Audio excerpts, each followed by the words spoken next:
Hi friends, I am back with chapter 3 of Charlie and the Chocolate Factory by Roald Dahl.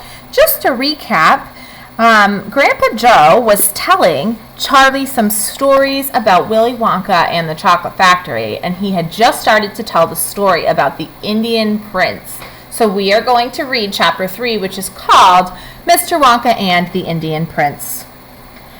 Prince Pondicherry wrote a letter to Mr. Willy Wonka, said Grandpa Joe, and asked him to come all the way out to India and build him a colossal palace entirely out of chocolate. So I wonder in this sentence what the word colossal means. If I read the sentence again, asked him to come all the way to India and build him a colossal palace entirely of chocolate.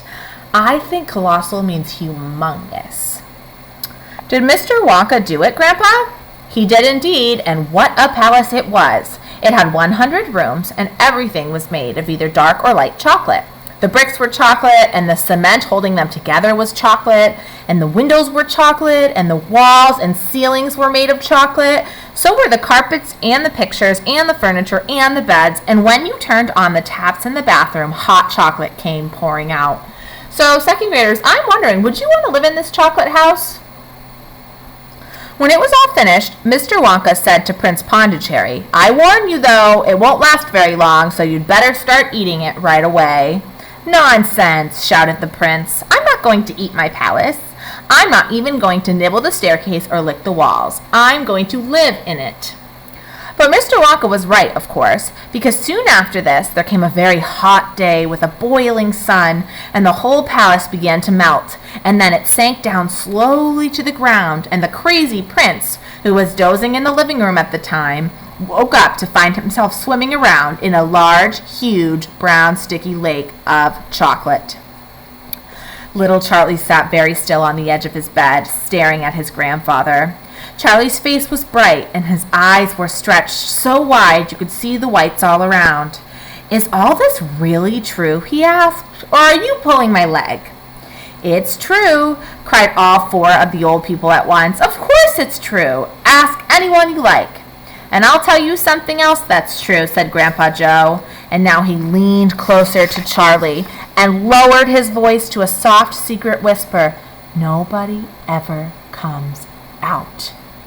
"Out of where?" asked Charlie. "And nobody ever goes in." "In where?" cried Charlie. "Wonka's factory, of course." "Grandpa, what do you mean?" "I mean workers, Charlie." "Workers?" "All factories," said Grandpa Joe, "have workers streaming in and out of the gates in the mornings and evenings, except Wonka's. Have you ever seen a single person going into that place? Or coming out?" Little Charlie looked slowly around at each of the four old faces, one after the other, and they all looked back at him. They were friendly, smiling faces, but they were also quite serious. There was no sign of joking or leg pulling on any of them. "Well, have you?" said Grandpa Joe. I really don't know, Grandpa," Charlie stammered. "Whenever I walk past the factory, the gates seem to be closed."